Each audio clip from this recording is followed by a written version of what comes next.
Grace saiu com Margaret nos braços, e perguntou: "O que está acontecendo?" "Pegue as crianças e venha comigo. Tenho uma surpresa." "O que é?" "Confie em mim." "Pegue as crianças." Grace saiu e logo voltou com os filhos. James a ajudou a subir na charrete e ordenou aos homens: "Para a estrada, vamos plantá-las todas lá." "O que vai plantar, James?" "O que é tudo isso?" "Vamos." Atiçou o cavalo para que fosse mais depressa.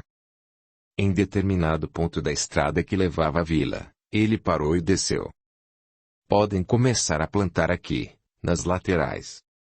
Grace desceu da charrete tentando compreender o que estava acontecendo e viu uma enorme quantidade de mudas de faias, umas 200 delas. "O que é isso?" "Essa é a nossa árvore." "Não é, querida?"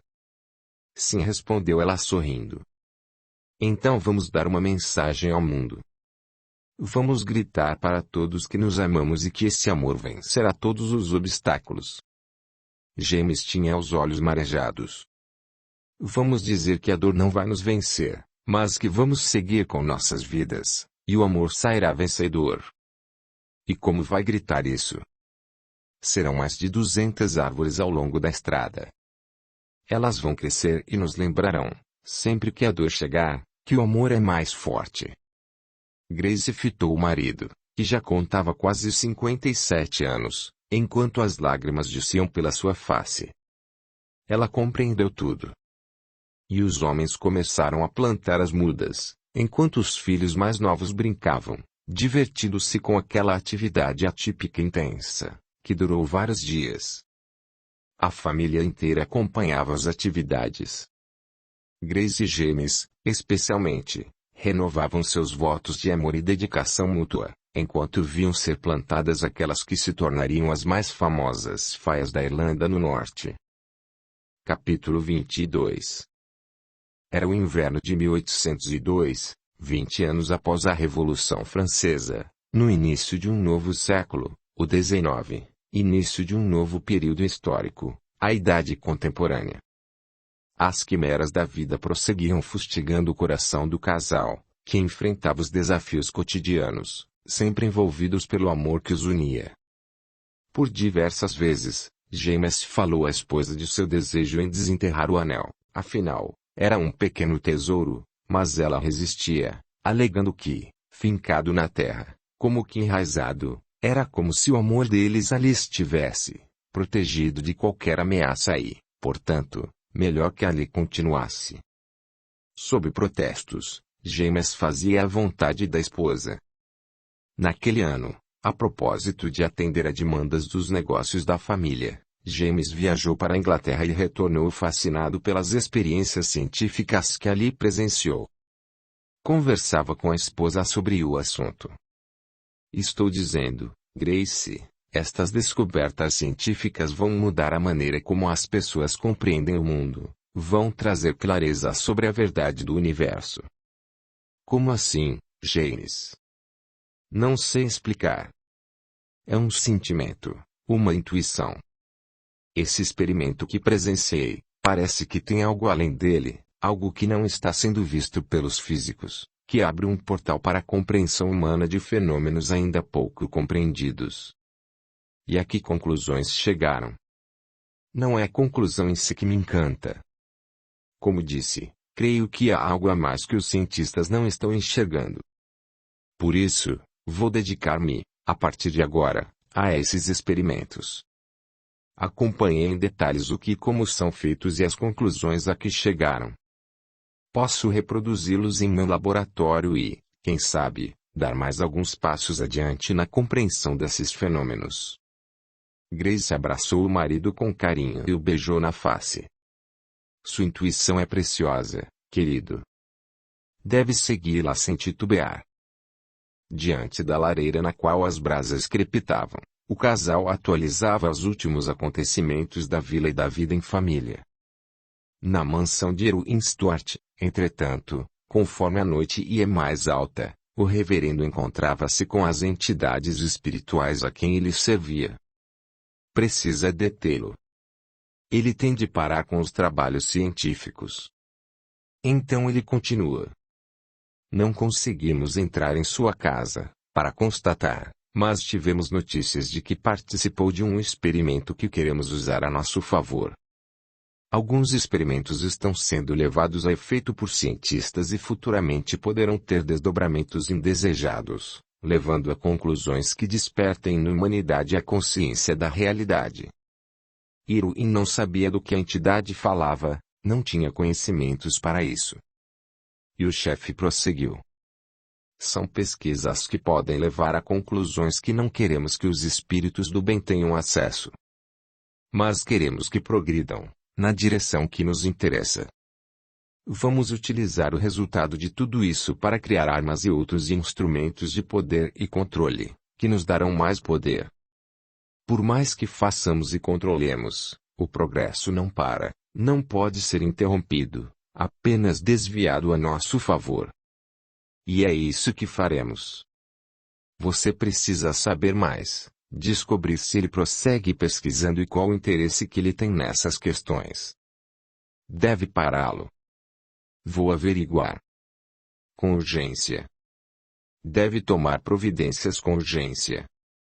Depois daquela conversa, não foi difícil Irwin tirar de James a verdade sobre seu interesse naqueles estudos. Ele de boa vontade contou aos familiares, em almoço dominical, sobre sua viagem e as experiências que acompanhara, colhendo de imediato a reprovação do pai. Eu envio para cuidar de nossos interesses, de nossos negócios, e você gasta seu tempo e meu dinheiro com essas bobagens. Meu pai, a tarefa que me deu, de negociar em nome de nossa família, foi extremamente bem realizada. Trouxe mais do que o Senhor havia me pedido.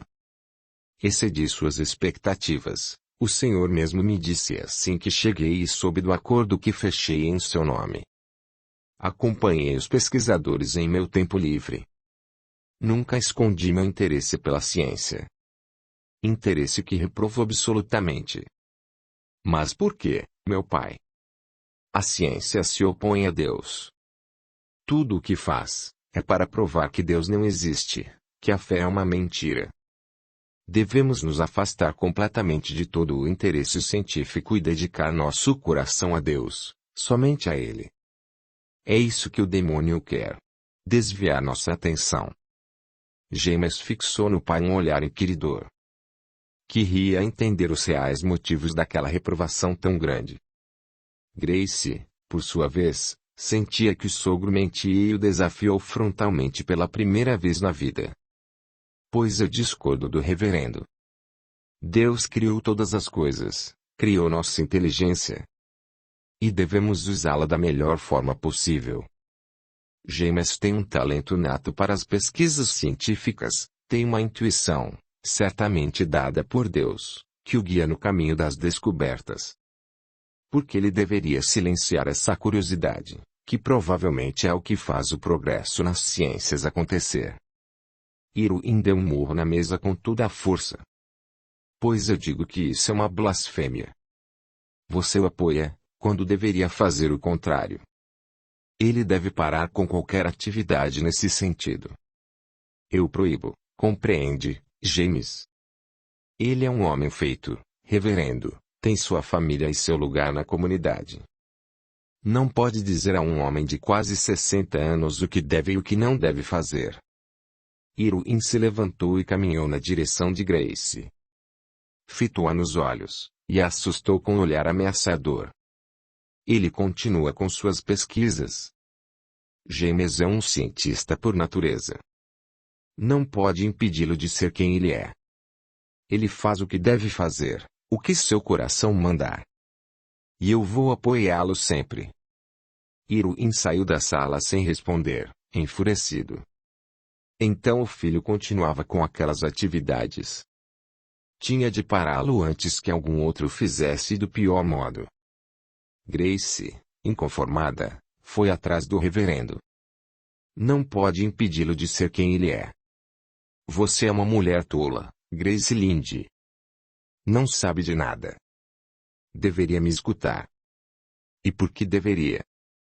Sou um ministro de Deus, que pratica sabe-se lá o que na calada da noite. Iruinha fitou incrédulo. Então ela sabia.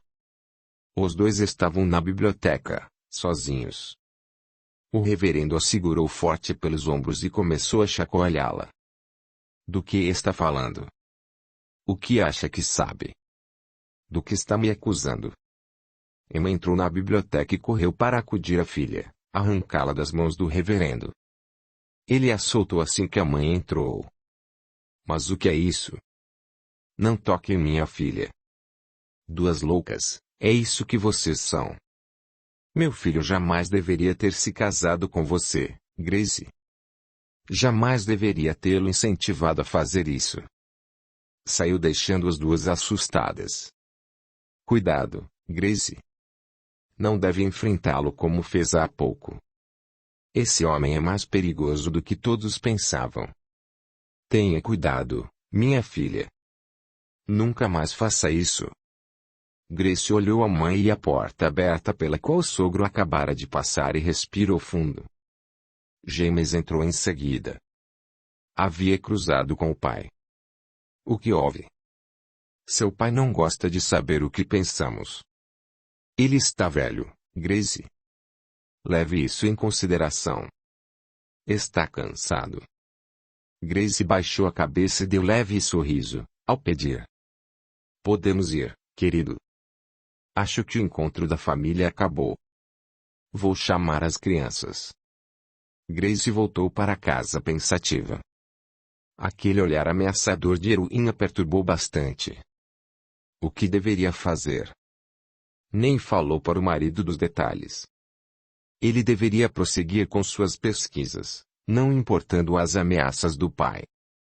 Ao entrar em casa, depois que os filhos se dispersaram pelos corredores de Grace Hill, James segurou o braço da esposa e pediu. Não enfrente novamente, Grace, por favor. Ele é meu pai. Sei que tenta me proteger, ficar do meu lado, mas não precisa. É preciso agir com calma com ele. Eu sei como fazer isso, eu lhe garanto. Prometa que não vai enfrentá-lo outra vez. Ela não disse nada, apenas balançou a cabeça em sinal afirmativo. James, por que acha que seu pai abomina tanto suas experiências? Já se perguntou isso? Por que será que ele resolveu tornar-se um ministro, sendo de uma família de militares? Não acha que há algo estranho em tudo isso? O que está querendo dizer, Grace? Não sei ao certo, mas já vi seu pai se esgueirando por entre as sombras na calada da noite, portando tochas, de modo muito suspeito. O que está dizendo, Grace? Eu vi isso várias vezes, quando morávamos com eles. Por isso, queria sair de lá o mais depressa possível. Tive muito medo. Medo do quê, Grace? O que foi que você viu? Ela fitou o marido, procurando na memória, mas tinha apenas percepções que não eram claras. Ela simplesmente sabia o que o sogro fazia, mas não podia apontar ao marido nada além de suspeitas. Deixe para lá, James. Mas que há algo suspeito, isso eu sei que há. Capítulo 23. Naquela noite, trancado em seu sótão, Iruin se concentrava em seus planos hediondos, quando o ser espiritual se manifestou. Em nosso próximo ritual, quero que me traga um sacrifício de verdade, um sacrifício humano. Já fiz isso uma vez, e me disse que não seria mais necessário. Tenho fome de sofrimento, tenho desejo de dor humana. Quero que me traga um sacrifício humano, está entendendo? Uma criança da comunidade vizinha ou desta, não me importo. Qualquer uma. Não posso fazer isso sem levantar suspeitas. Está ficando cada vez mais difícil. Com os morávios, a união deles, tudo fica mais delicado. Qualquer um que o desapareça será procurado até que encontrem a verdade. Pois compre uma criança das Américas, da África, de qualquer lugar. Mande vir depressa. Esses morávios precisam ser desvirtuados com urgência. A fé deles é pura e verdadeira. Quero uma criança pura, está entendendo? Quero dor e sofrimento. Como andam nossos projetos junto às meninas da vila, as nossas jovens professoras? Fazendo progressos em nossa semeadura. Essa próxima geração será nossa. Dominaremos por completo a mente das crianças nas escolas morávias. Colocaremos em suas mentes aquilo que desejarmos. E então, faremos o que quisermos. Pois que seja bem feito, e bem executado. Não podemos permitir o progresso dos seguidores dele. Ele não pode ganhar espaço aqui na Terra. Esse planeta nos pertence, está me entendendo? E não abriremos mão da Terra. Se o enviado acha que poderá nos vencer, está muito enganado. E todos aqueles que o seguirem enfrentarão funestas consequências. Estava ainda finalizando suas orações, quando lhe pareceu escutar rangidos nas madeiras do corredor, fora da sala. Mais do que depressa, de um salto, abriu a porta e verificou uma luz tênue desaparecer no vão da escada. Desceu correndo e a chama desapareceu. Quando ele desceu o terceiro lance de escadas, confirmou suas suspeitas. Grace entrou depressa em um dos quartos, mas ele pôde ver a vela em suas mãos, mesmo apagada, antes que a porta se fechasse. Era ela e continuava a espreitá-lo, a vigiá-lo. Precisava tomar uma providência.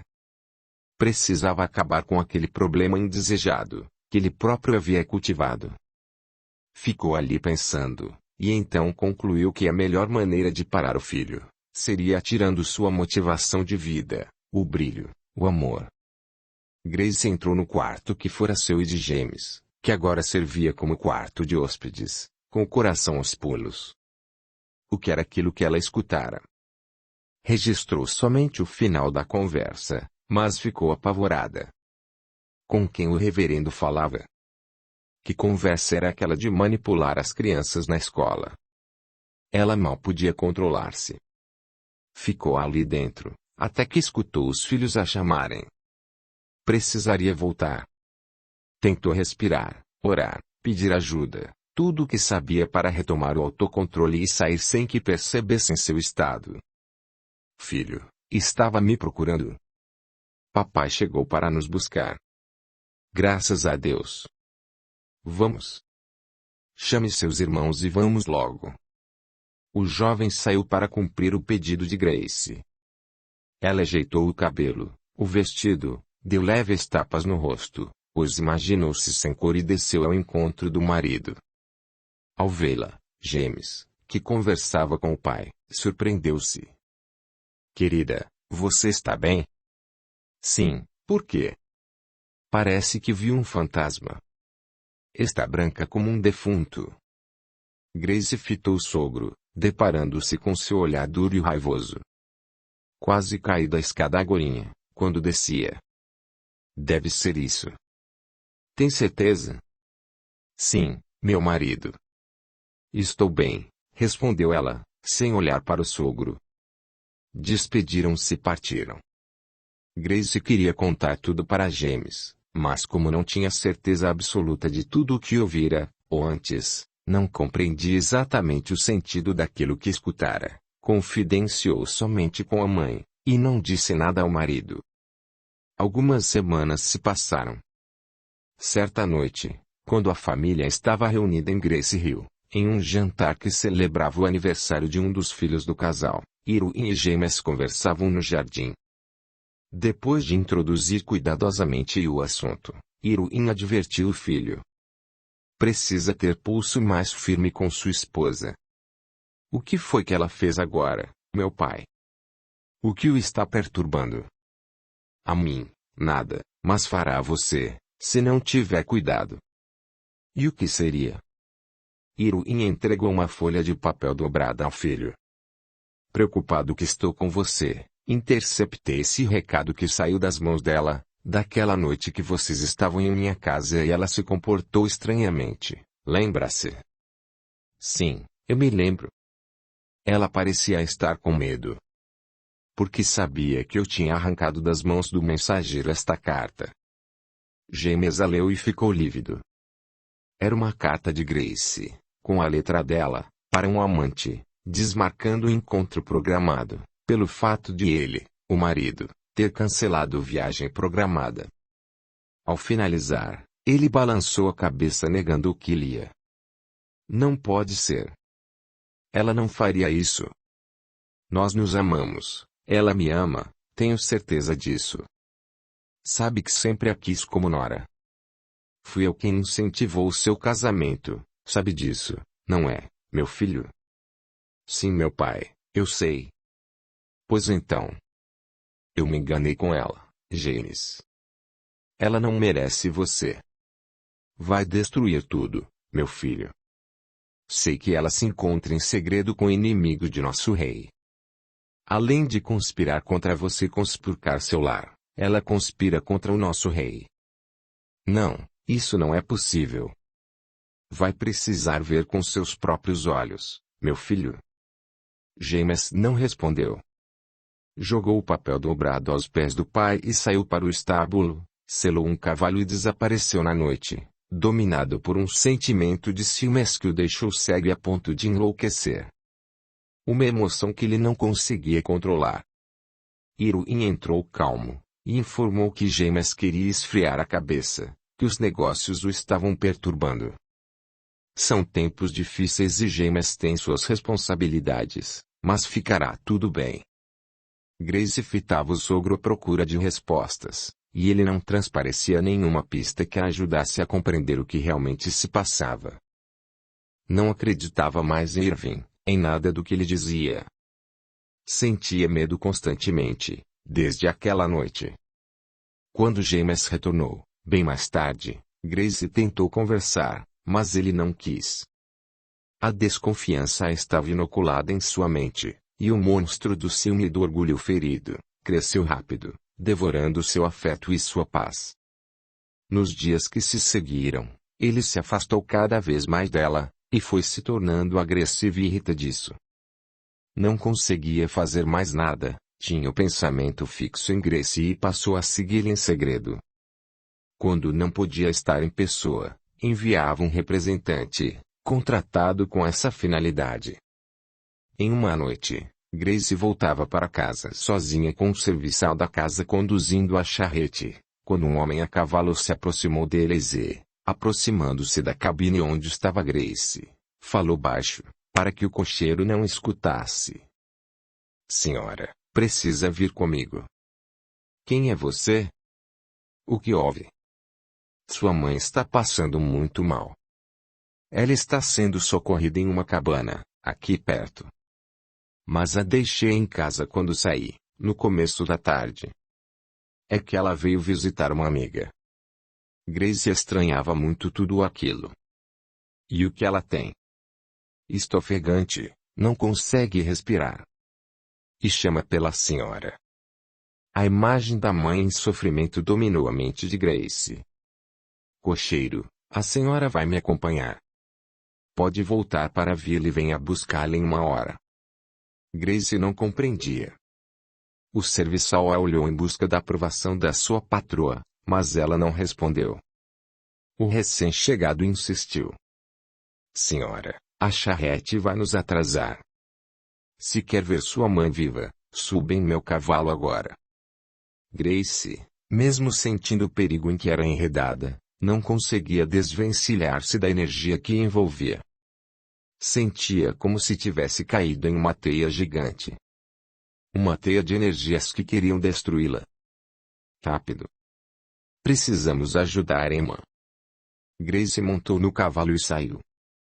O serviçal não conseguia compreender o que se passava e retornou à vila, como orientar o cavaleiro que levara sua patroa. Ao chegarem à cabana, Grace questionou o homem. Quem mora aqui?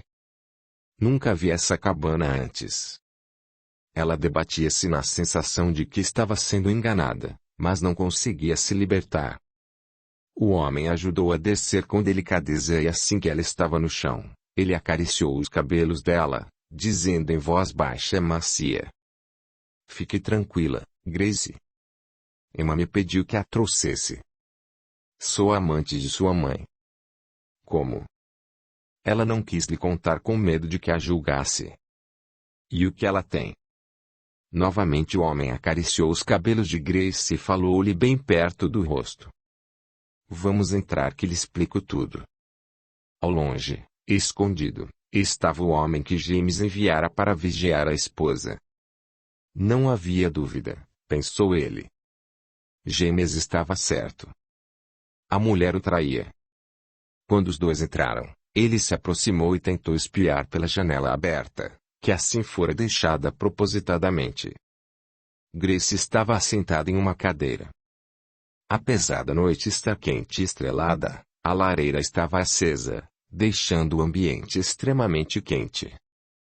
Grace começou a transpirar e o homem ajudou a tirar a blusa mais pesada. Enquanto ajudava, sabendo que estavam sendo vigiados, simulava que a beijava, o que, pela posição que estava, não permitia que o outro, do lado de fora, enxergasse exatamente o que estava acontecendo. Depois, derrubou o café quente sobre o colo de Grace, que, ao se levantar, esbarrou no homem, como se o abraçasse. Onde está minha mãe? Ela deve ter saído em busca de ajuda. Mas preciso contar a você tudo sobre nós dois. Precisa me escutar. Todo um circo de mentiras estava formado. O vigilante voltou e contou imediatamente a James o que se passava. O marido, louco de ciúmes e enfurecido, saiu de pronto direto para a cabana. Grace se recompunha do café quente, quando o marido entrou ensandecido. Não sou suficiente para você, não é, Grace? Sua traidora. Mentirosa. Hipócrita. Assustada e sem compreender ao certo o que se passava, ela começou a chorar. Do que está falando, James? Vim aqui a pedido deste homem que nem sei o nome, para ver minha mãe. E onde ela está? Conte outra mentira, Grace. Vinde. Grace riu e sua mãe está em casa. Grace virou-se para o homem e pediu. Fale, por favor, diga a James que você me trouxe aqui, conte a verdade. O homem baixou a cabeça e depois a ergueu novamente, dizendo. Acho melhor pouparmos o Sr. James dos detalhes sórdidos, querida. Grace sentiu como se o chão se abrisse abaixo de seus pés. Quem era aquele homem? Por que levara ali? De imediato a figura de Erwin apareceu em sua mente. Foi seu pai. Ele fez isso. Agora vai culpar meu pai por estar me traindo? Não, James, não estou traindo você. Jamais faria isso.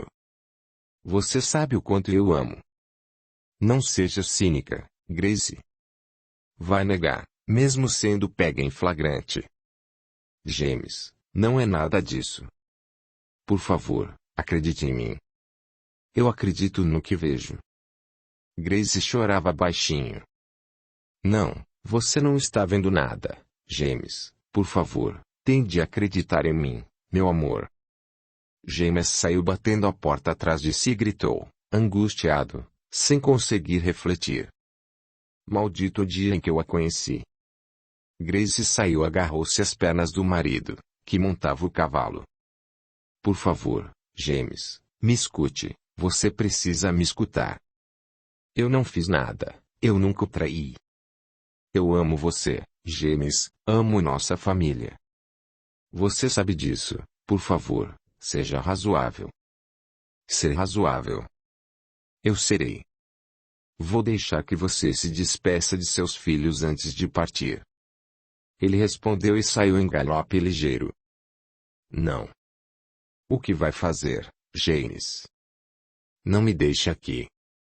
O homem que assistia a tudo sem uma gota de compaixão, aproximou-se dela e tentou beijá-la. Bem, se quiser, posso consolá-la, Grace. Está tudo perdido mesmo. E soltou uma estrondosa gargalhada. Ela saiu correndo pela estrada, atrás do marido, e tomou certa dianteira. O homem montou em seu cavalo e a seguia gritando. Não adianta correr, Não tem para onde ir. Você perdeu tudo, está destruída, acabada. Vamos, entregue-se a mim. Eu quero possuí-la. Grace corria apavorada. Diante dela o marido desaparecia noite adentro levando seu coração com ele. A dor que ela sentia era insuportável. Alcançou o longo corredor de faias que levava à sua casa. Observou as pequenas mudas que cresciam e sentiu como se uma adaga penetrasse sua alma. O homem vinha logo em seguida. Grace estava completamente apavorada. Corria e olhava para trás a cada minuto. O homem se aproximava. Por mais que ela corresse, o outro vinha a cavalo. Ele alcançou, afinal, e a levou para dentro da mata, próximo de uma árvore. Era uma noite sem estrelas e sem a doçura do luar. Depois de possuí-la à força, ele tirou a sua vida, por asfixia. A última coisa que Grace pôde ver foram as faias, ao longe, o corredor de faias que davam em seu paraíso. Aquele que agora estava perdido para sempre. O homem a deixou e foi ter com seu mandante. Serviço duplo, feito. Iruin colocou nas mãos do homem uma vultosa quantia em dinheiro e ordenou: desapareça agora mesmo. Não deixe que ninguém o veja. Já dei um jeito no cocheiro. Ele não será problema. Sempre que precisar de criancinhas, estou à sua disposição, senhor. Para qualquer serviço. Desapareça da minha frente. Enquanto o homem desaparecia, o reverendo sorvia um copo de uísque. E balbuciou: está feito.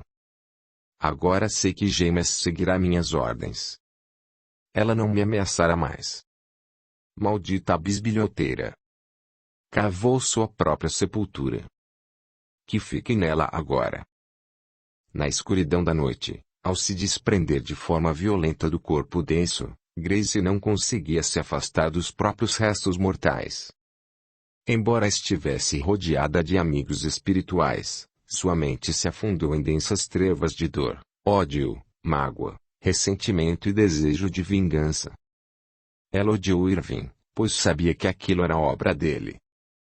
Não sabia a quem odiava mais, se ao sogro por montar aquele circo, ou ao marido, por acreditar em tudo.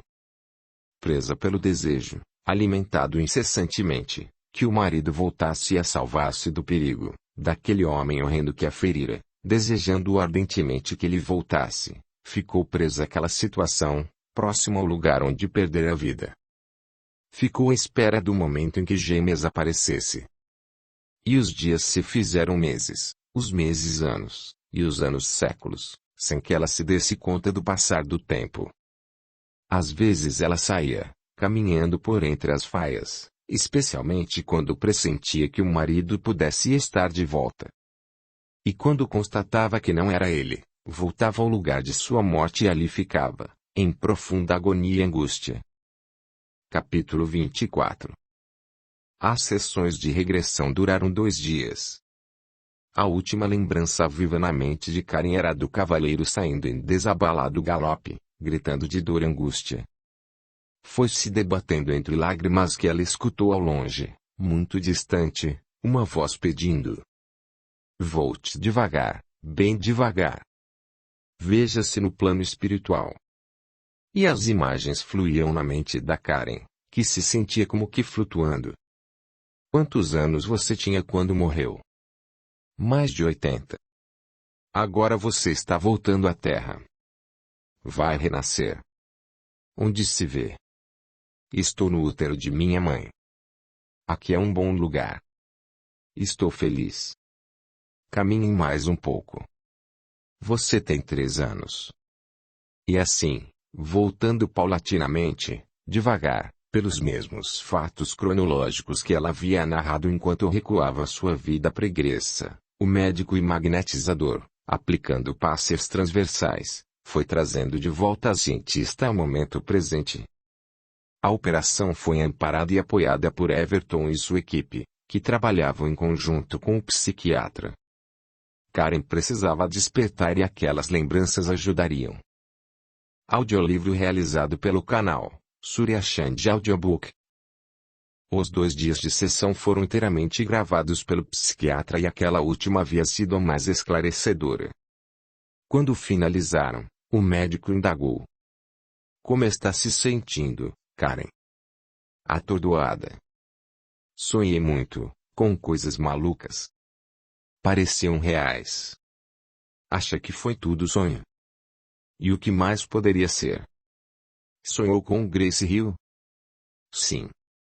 As lembranças estavam vivas na memória de Karen, mas conscientemente ela negava, não queria acreditar em nada daquilo. "Muito bem. Espero que a tenha ajudado. Fiz por você tudo o que podia e o que conheço." Entregou a ela 2 fitas. "Aqui está toda a gravação desses nossos 2 dias de trabalho. São lembranças, Karen, não são sonhos. Como pode ter certeza? Experiência. A vida continua para além da morte física. A consciência prossegue, como individualidade, plenamente consciente de si. E traz de volta as lembranças quando retorna ao corpo, à matéria. Não pode ser. É tudo muito confuso. Natural. São lembranças que ficaram quase apagadas, esquecidas no porão de sua mente, de sua memória. Mas são reais, Karen. E se forem fantasias tão somente? Produção de uma mente excitada por esse magnetismo de que você fala. Ouça as fitas com calma e vai perceber quão coerente e lógica é a sua narrativa. Você não estava inventando, Karen, você estava se lembrando. Se fossem lembranças, teria somente um lado da história. Como tenho a história toda? Essa resposta eu não tenho, não com certeza. Mas o que posso deduzir, é que alguém, na próxima dimensão, quer que você saiba de tudo, Karen, atuaram nesse sentido. O médico se despediu e saiu deixando a porta do escritório, onde haviam acontecido as sessões, entreaberta. Irene aguardava ansiosa. E então? Foi melhor hoje. Sua filha é difícil de se convencer das questões espirituais e psíquicas. É verdade. Ela é muito cética.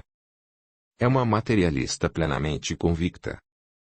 Espero que a experiência que ela teve nesses 2 dias consiga tocá-la de alguma forma, minha querida. Se precisar de mim, sabe onde me encontrar. Ao despedir-se, Irene agradeceu com ênfase. Imensamente grata pelo seu socorro. Não importa o que aconteça daqui por diante. Karen teve uma grande oportunidade. Espero que consiga aproveitá-la. Ela tem questões sérias inacabadas e uma grande necessidade de resolvê-las. Irene ainda fechava a porta quando seu celular tocou. Era o laboratório, com o resultado dos exames de compatibilidade. Depois da breve conversa, ela desligou sem entusiasmo. Karen apareceu à porta. Era do laboratório. Sim, filha. Mas deve descansar um pouco. A experiência que teve pode ser um tanto dolorosa. Não tive experiência alguma. Foi apenas um sonho confuso. Tem certeza, filha? Prefiro a dúvida a acreditar em mentiras. Está certo, mas prometa que vai manter a dúvida como uma porta aberta para novas possibilidades. Karen balançou a cabeça em sinal afirmativo e emendou. Era do laboratório. Sim, minha filha. Infelizmente não. Meu Deus, eu não acredito. E agora, o que vou fazer? Ela precisa da doação, mãe. Irene não respondeu. Abraçou forte a filha, buscando acalmá-la com suas melhores vibrações. Karen se recolheu muito abalada naquela noite. Ouviu as fitas até pegar no sono, tarde da noite. Ao despertar pela manhã, sentiu um forte ímpeto de ir a Grace Hill. Durante o café da manhã, conversava com a mãe. Conseguiu dormir um pouco, filha? Notei que você ficou até tarde escutando as fitas. Eu queria compreender melhor, mãe. E o que acha? Indagou a irmã. Não consigo silenciar a dúvida, mas também não consigo acreditar. É mais forte do que eu. O silêncio pairou no ar por alguns instantes. Depois Karen disse: Quero ir a Grace Hill. Tenho que ir até lá. A casa é aberta à visitação? Letícia consultou o relógio e disse: A esta hora já está aberta. Vamos, eu a levo. Vou terminar de arrumar minhas coisas. George pode me pegar lá e me levar ao aeroporto. Saíram sem demora. Ao entrar em Grace Hill, Karen se sentia em casa. Conhecia cada detalhe, mesmo com as mudanças que ocorreram com o passar do tempo. Ela caminhava pelos corredores da antiga construção, mas nada, em particular, lhe chamava atenção.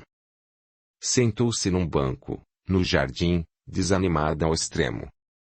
A irmã se aproximou e disse: George chegou. É hora de ir. Karen se ergueu de um pulo, como se uma ideia nova lhe dominasse a mente. O que foi? Peço a que lhe espere um pouco. Preciso fazer uma coisa antes de ir, respondeu e afastou-se rumo a outra área no jardim. Aonde vai? Acabar com minhas dúvidas. E sumiu da vista de Letícia. Karen se aproximou de uma árvore antiga, não muito longe da casa. Tinha a lembrança de duas árvores, e ali só havia uma. Sabia que era tudo fantasia. Ela se afastava irritada, quando o pé enganchou em uma raiz. Karen se ajoelhou e começou a cavar. Tirou da bolsa um canivete suíço que sempre trazia consigo e começou a tirar a terra e a gramada em torno da protuberância, deixando à mostra uma grande e profunda raiz morta. O coração de Karen disparou. Conhecia aquela raiz. Só havia uma forma de descobrir. Ela murmurou, cavando mais fundo. Sinto-me um idiota por acreditar, mas tenho de ter certeza. E começou a cavocar o tronco da árvore. Não demorou e bateu em um metal. As mãos começaram a tremer. Ela continuou até retirar uma pequena caixa de metal de dentro do tronco. Corroída pelo tempo, 200 anos, mas ainda estava ali. A mesma caixa que ela vira em suas lembranças. Era a caixa de metal de James, que ele usava em suas pesquisas. Abriu a caixa trêmula, encontrando dentro o anel de noivado que enterrara antes do casamento com Grace Linde. Ao ver o anel, prova absoluta e concreta de que tudo o que vivera nos últimos 2 dias, eram de fato recordações do seu passado, Karen sentiu forte vertigem e quase desmaiou. Não fosse a irmã chegar e acudi-la, teria perdido os sentidos. O que foi, Karen? Que anel é esse? Karen fitou a irmã com os olhos marejados. As lágrimas brotavam uma após outra. Este é o anel da bisavó de James Stuart. Letícia fitava a irmã tentando compreender. Este foi o anel que lhe deu a Grace Linde, quando a pediu em casamento. Letícia colocou a mão sobre os lábios, surpresa e impressionada. Meu Deus, Karen. É tudo verdade, Letícia. Eu vivi um déjà vu. Capítulo 25. Do outro lado do oceano, Lucas seguia angustiado. Naquela noite chegou em casa mais tarde do que o normal, entrou arrastando os pés e jogou a mala no canto da sala, displicente. Sentou-se no sofá, como se carregasse o mundo nas costas e logo pegou o controle da televisão, com a chave do carro ainda nas mãos. Luísa, que conhecia bem o marido, parou de lavar a louça, e, ainda enxugando as mãos, cumprimentou-o, beijou-lhe a boca suavemente e se sentou ao seu lado. Tudo bem, Lucas? Tudo. Ela puxou sua face de leve e fê-lo olhar em seus olhos. Tudo bem mesmo. Deixe-me descansar, Luísa. Tive um dia difícil, só isso. Querido, desculpe-me de insistir, mas acho que é bem mais do que isso. E precisa encarar ao invés de tentar jogar seja lá o que for que o está afligindo, para debaixo do tapete. Ele a fitou, sério. Mas não estou fazendo isso. Ela se levantou, olhou para o programa que o marido estava assistindo na televisão, e falou. Quando você começa a jogar seu tempo fora, com o desânimo que vejo crescer em você, sei que algo está muito errado, Lucas. Não adianta negar. Não pode me cobrar de nada, respondeu ele, levantando a voz. Mas não estou cobrando nada. Você está sempre me cobrando. Que inferno! Ele respondeu áspero, levantou-se com raiva e saiu da sala. Luísa sentiu o sangue subir-lhe à face de imediato. Como era possível que seu marido, com todos os conhecimentos que tinha como professor de filosofia que era, como palestrante e trabalhador espírita, como era possível que ele não percebesse o que se passava consigo mesmo? Desde que Karen lhe dera a notícia sobre a doença de Nina, ele vinha fugindo de alguma coisa, distraindo-se mais e mais, perdendo o foco do que era importante. Estava se prejudicando até mesmo no ambiente profissional, aumentando em muito o número de faltas ao trabalho e nas atividades que exercia como voluntário. E agora, estava ficando doente com mais frequência. Como é que ele não enxergava que algo não ia bem? Você fala sobre coisas que não está vivendo. É por isso que está desse jeito. Ela foi atrás dele falando mais alto. Pare de gritar comigo. Mas não estou gritando. Estou apenas falando. Não, você está gritando. E o que foi que eu gritei, Lucas? Ele parou e fitou a esposa. Ele sabia bem o que ela dissera. Odiava quando ela o coloca em xeque-mate. Deixe pra lá, essa conversa não vai nos levar a lugar algum. Preciso me arrumar para ir ao centro. E fazer o que lá, Lucas? Tenho minhas tarefas, minhas responsabilidades. Já faltei muito este mês. E você está indo lá fazer o quê, Lucas? Como assim? Qual é o seu trabalho? Você sabe muito bem. Mas me diga. O que você quer, afinal? Eu quero ajudar, Lucas. Só isso. Empurrando com o braço a esposa, que estava diante dele, impedindo a passagem do quarto do casal para o banheiro da suíte, ele respondeu. Se quer ajudar, me deixe ficar quieto. Preciso do silêncio. Luísa não respondeu, saindo irritada. Lucas terminou de se preparar, engoliu qualquer coisa e saiu. Enquanto dirigia para o centro espírita, as palavras da esposa martelavam em sua cabeça. Eram tantas imagens que afluíam à sua mente que se sentia atordoado. Não sabia ao que dar atenção e os pensamentos saltitavam como saguis inquietos. Ao chegar no centro, ele se sentia exausto e entrou se arrastando como fizera havia pouco em casa. Dedicou seu preparo normal. Ele trabalhava na câmara de passes, mas não conseguia se concentrar, por mais que se esforçasse. Depois, participou do preparo para as tarefas da noite. Quando ia saindo, um dos médiuns da casa conversou rapidamente com o presidente da instituição e depois, tocando em seu braço, pediu. Nosso irmão José precisa conversar com você, Lucas. Hoje? Sim, ele pediu para conversar ainda hoje. Mas em que horário? Nossa tarefa hoje não envolve comunicações espirituais. Eu sei, mas, ao final de nossas tarefas de hoje, vamos fazer uma breve reunião mediúnica. E por que tudo isso? Pergunte ao irmão José quando ele chegar. Eu não sei. Lucas seguiu para suas tarefas empertigado. O que seria aquilo? Por que irmão José queria falar com ele? Ou era a dona Cida, presidente da casa, que queria passar suas ordens, através do médium? Aquilo seria uma missa encomendada? Ou o quê? Ou seria o próprio médium, o colega Rafael, que queria dar ordens a ele? Foi com a mente acelerada e cheia de pensamentos negativos e perturbadores que Lucas se sentou à mesa da casa espírita para trabalhar naquela noite.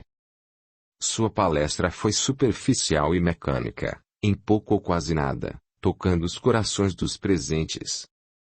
Lucas estava perdido em si mesmo, pouco espaço dando às inspirações superiores que lhe chegavam, dos trabalhadores espirituais daquela instituição de auxílio e socorro.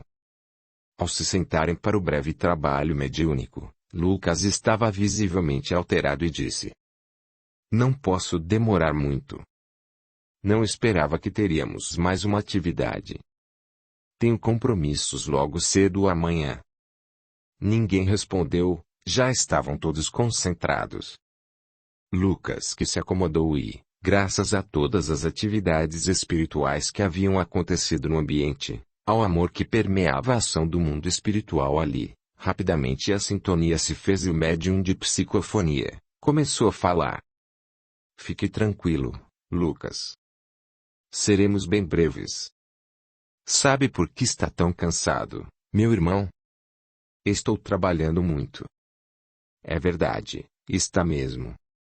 Mas não é o seu trabalho, que você gosta muito, que o está exaurindo.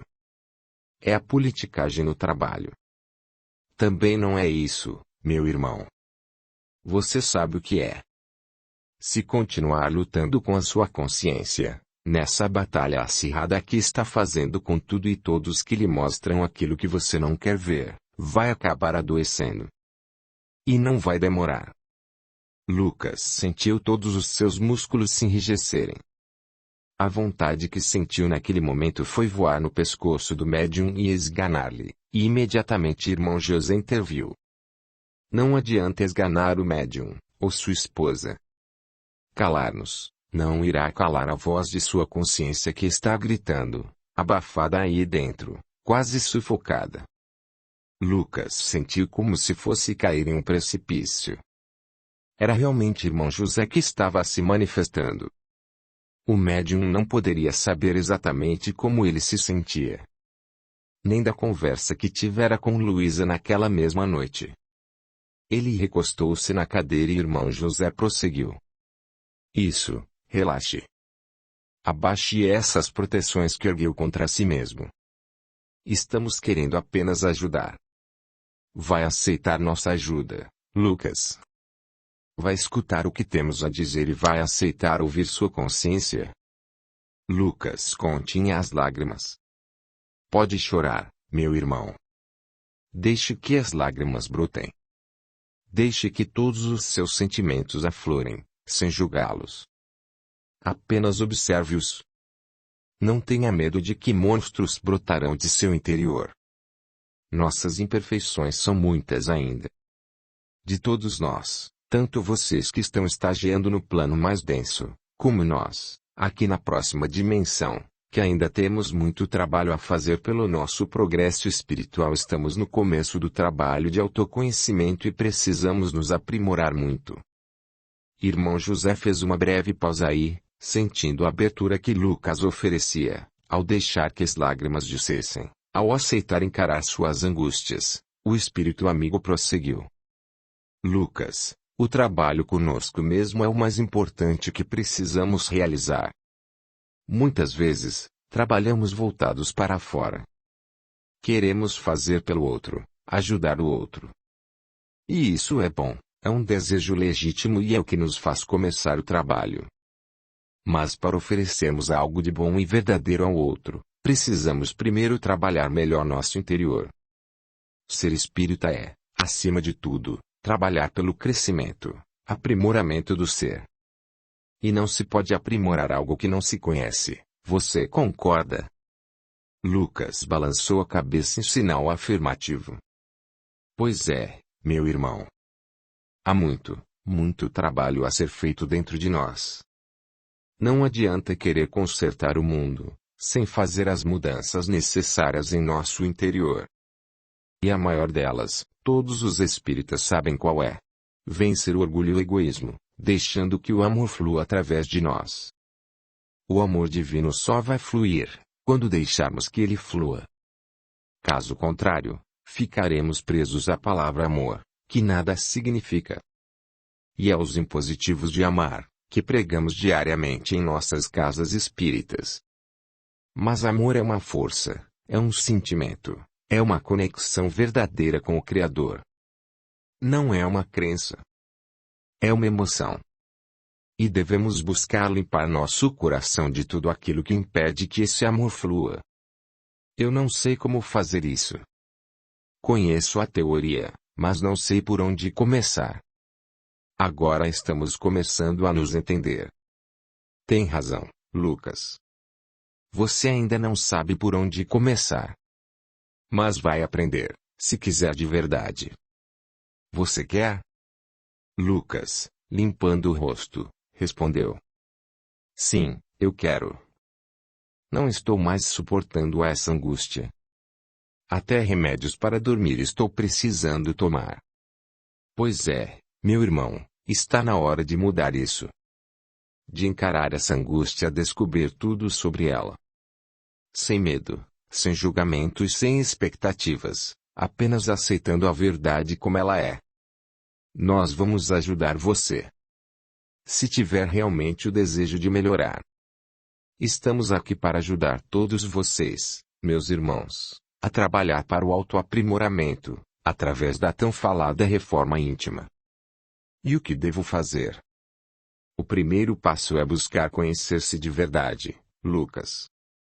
Olhar para o seu interior, aprender a identificar com clareza seus pensamentos, seus sentimentos, e depois que conseguir reconhecê-los, admiti-los, ir um passo além. Descobrir de onde eles vêm, por que vêm, como se formam. Lucas estava de cabeça baixa e o médium lhe disse, com voz firme: levante a sua cabeça, Lucas, e não torne a abaixá-la. Não são os nossos defeitos que nos destroem, mas sim a negação deles. Nos esconder da verdade, com medo que ela nos mostre que somos diferentes do que gostaríamos de nos ver, é o normal. É assim que os espíritos das trevas nos controlam, meu irmão. Enquanto negamos nos conhecer, ver quem realmente somos, eles têm controle sobre nós. À medida que nos conhecemos, que aceitamos a verdade sobre nós, com amor, com carinho, com respeito, pouco a pouco, eles perdem seu domínio e nos tornamos verdadeiramente livres. Esse é o começo.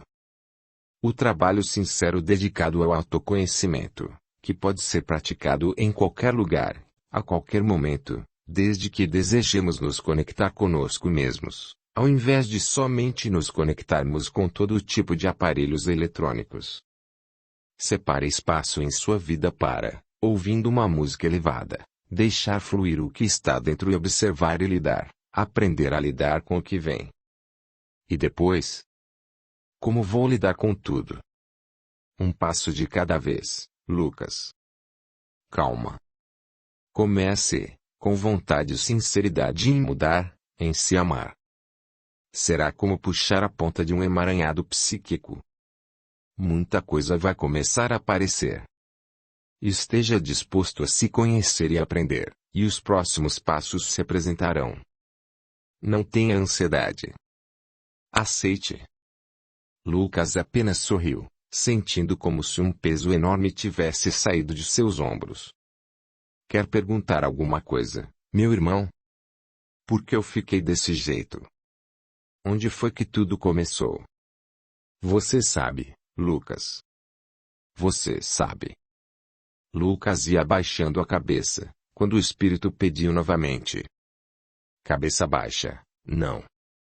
Em frente, Lucas. Encare a sua falta de fé, de confiança em Deus.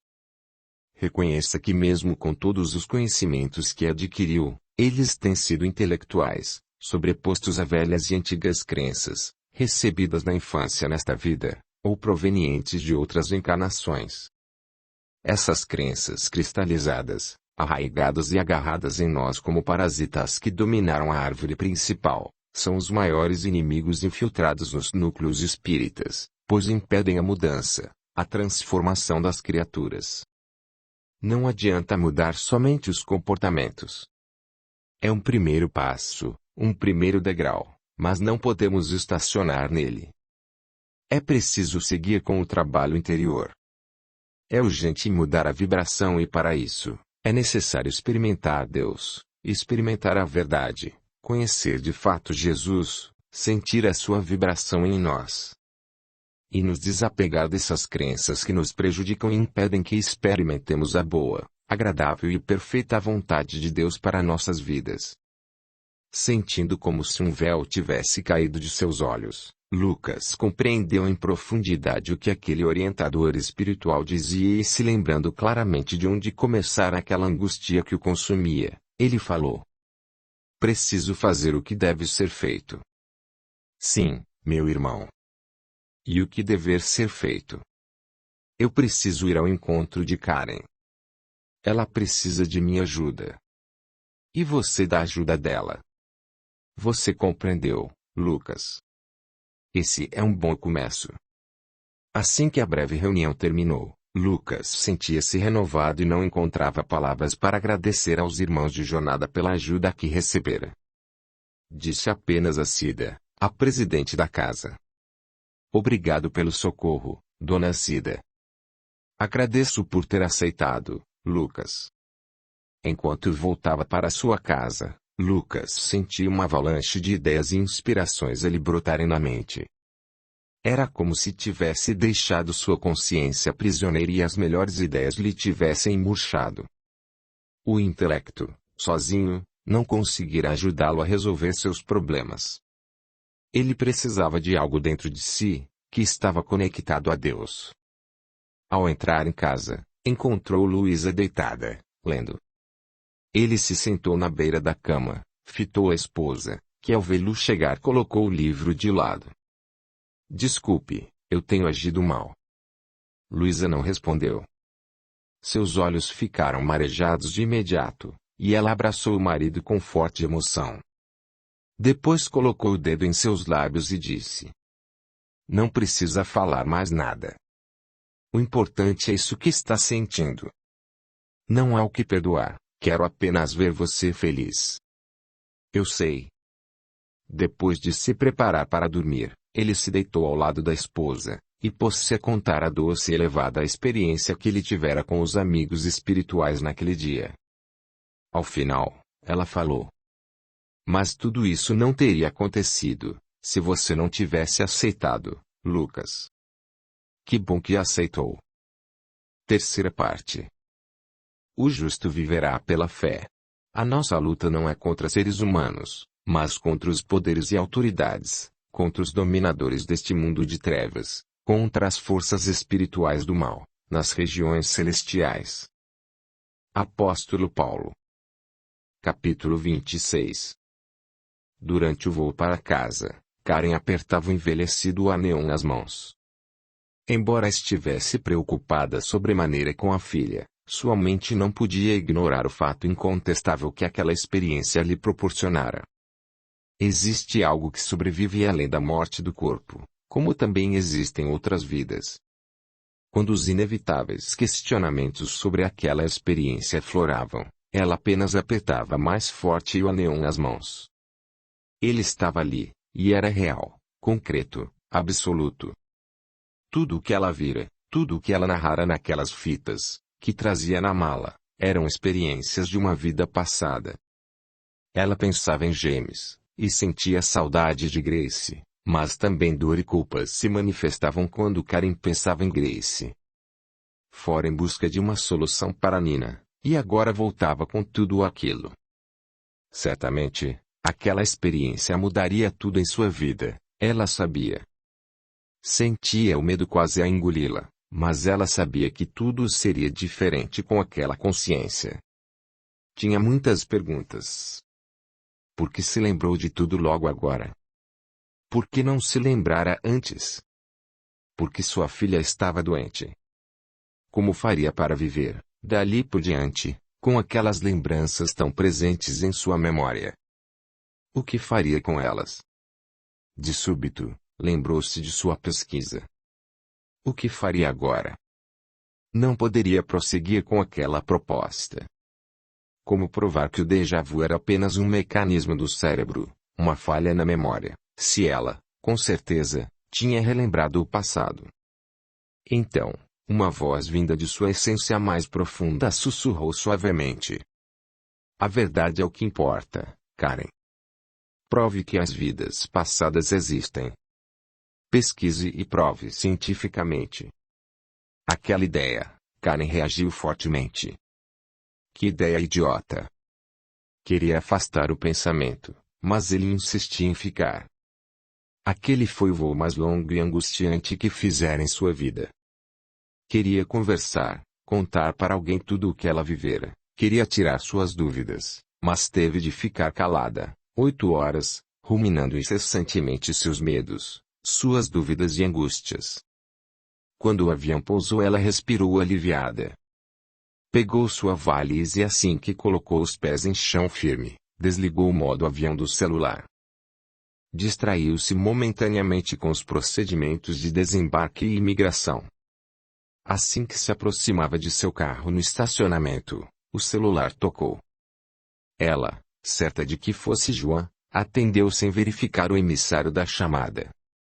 Karen. Que bom. Você atendeu. Lucas. Sou eu. Olhe, precisamos conversar. Agora não vai dar. Por favor, Karen, me desculpe. Pelo quê? Você sabe, Karen, por não ter sido o amigo que você precisava. Eu falei com você e quero consertar. Deixe-me consertar, por favor. Ela respirou profundamente e depois disse, acomodando sua bagagem no porta-malas. Estou voltando da Irlanda do Norte. E como foi? Ela entrou no carro, arrumou mecanicamente o espelho retrovisor, e depois disse. Foi uma viagem maluca, Lucas. Aconteceu uma coisa muito louca comigo. O que foi? Você vai rir de mim. Karen, se eu lhe contar o que aconteceu comigo nestes últimos tempos, você é quem vai rir de mim. Como assim? Depois conto tudo, quando você resolver me perdoar de verdade. Vou me confessar para você. Karen deu um sorriso discreto e respondeu. Não quero suas confissões. O que aconteceu, Karen? Lucas, eu tive um déjà vu. O quê? Aquele processo cerebral? Karen titubeou ao responder, aquilo que seria a antítese de tudo que ela defendia quando estava com os amigos. Não. Eu lembrei de uma vida passada. O quê? Karen? Tem certeza? Absoluta, meu amigo.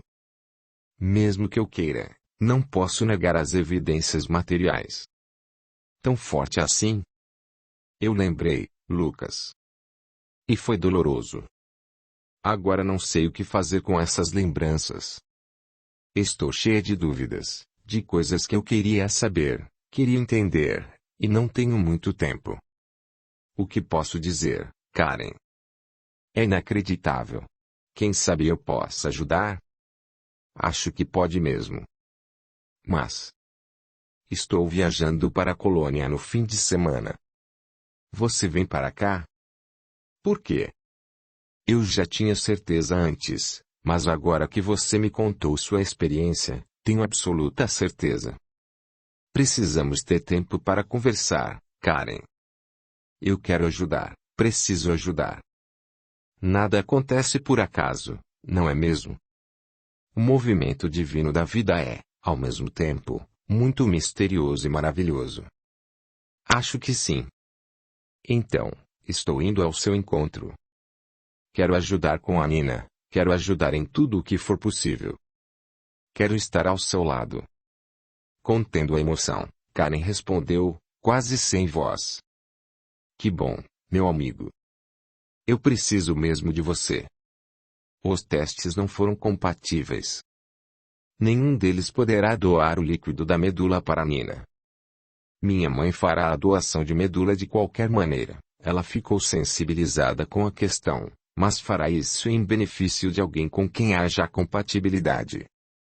E eu não sei mais o que fazer, Lucas. Estou assustada. Ela engoliu o choro para conseguir continuar a conversa com a Lucas. Karen, apesar de minha falta de fé, que descobri depois que você me contou o problema de Nina, vamos orar juntos, Vamos pedir ajuda. Todo o pessoal do centro espírita que frequenta está em vibração por vocês. Deus haverá de mostrar o melhor caminho. Vamos aprender juntos a confiar nele. Pretendo ficar na Alemanha cerca de 10 dias. A Luísa vem com você? Não. Ela não pode agora. Eu vou sozinho. Olhe, Lucas. Sei que será um esforço para você, com todas as responsabilidades que tem, mas eu agradeço muito. Eu realmente preciso de sua ajuda, meu amigo. Ao desligar o telefone, Lucas ficou olhando para o aparelho mudo, desacreditando o que acabara de escutar de Karen. Logo ela, uma das pessoas mais céticas que ele conhecia, relembrando vidas passadas. E agradeceu a Deus e aos amigos espirituais estar preparado para contribuir. Não conseguia acreditar quão acertada havia sido a decisão de viajar para a Alemanha, para estar com Karen. Agora, apesar de muitos receios que brotavam, ele sentia paz. Estava fazendo a coisa certa.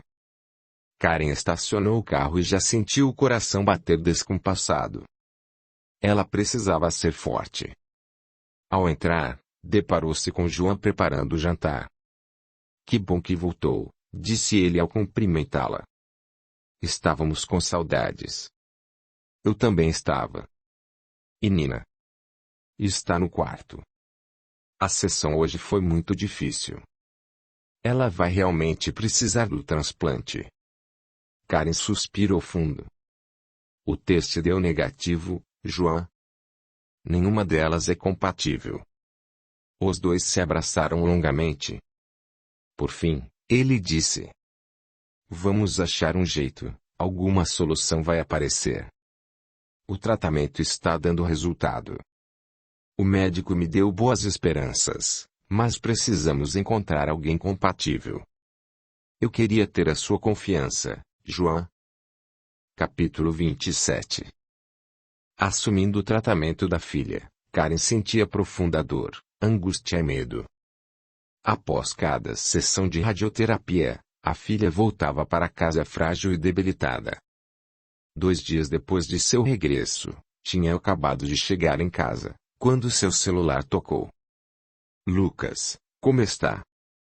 Estou bem. Acabei de chegar. Está em Colônia. Estou aqui, em frente à porta de sua casa. Karen desligou o celular e foi receber o amigo. Ao vê-la, Lucas sentiu o coração bater acelerado. Karen estava abatida, com a dor marcada em seu rosto. Ele tinha medo de não ser capaz de dar a ela o apoio de que necessitava, mas, mesmo assim, decidiu enfrentar seu medo, suas inseguranças e ser o amigo que Karen precisava. Ao vê-lo, ela não conseguiu se controlar. Abraçou-o e desatou a chorar. Lucas abraçou-a com todo o afeto e, pedindo ajuda aos amigos espirituais, buscou consolá-la e fortalecer-lhe o espírito. Imagino o quanto deve estar sendo difícil, Karen. Estou aqui para ajudar em tudo o que for possível. Ele deixou que ela chorasse. Segurou firme suas emoções, para não se desequilibrar, mas chorou junto com ela. Ao final daquele momento em que o tempo quase parou, enxugando as lágrimas, indagou: E o que vai fazer em relação ao transplante? Eu não sei. Acho que terei de esperar que apareça algum doador compatível. O médico já está procurando. Lucas fixou na amiga um olhar cristalino e falou: Quero fazer o teste. O quê? Sim. Quero fazer o teste. E se eu for compatível? Seria um milagre. Então, quando podemos fazer? Você está falando sério? Segurando as mãos da amiga, ele afirmou: Eu vim para ajudar em tudo o que for possível. Quero fazer o teste, e tudo mais que for preciso. Se eu não for compatível, faço a doação para alguém que estiver precisando. De todo modo, será útil. Com os olhos ainda vermelhos, Karen limpou as lágrimas e respondeu: Está certo. Vou ligar agora mesmo para o médico. Depois de algumas ligações, ela sentou-se ao lado de Lucas no sofá e informou. Consegui que façam o teste em você. Dadas as circunstâncias, o médico conseguiu para amanhã. Excelente. Quanto tempo você poderá ficar, Lucas? Alguns dias. Mas faremos o tempo render, Karen. Ela não respondeu e balançou a cabeça, concordando. João chegou com Nina. Tinham saído para dar um passeio. Ao escutar a porta se abrindo e os dois chegando, Lucas teve vontade de desaparecer. Como estaria Nina? Em que condições encontraria? Logo atrás de João, a menina entrou pálida e abatida, mas, como sempre, sorrindo. Lucas queria chorar, mas tinha de ser forte. Cumprimentou os recém-chegados e, mais tarde, ajudou-os a preparar o jantar. Sentiu o esforço que faziam para que a dor, o sofrimento não dominasse a família o tempo todo. Depois do jantar, João subiu com Nina, deixando a esposa e o amigo conversando.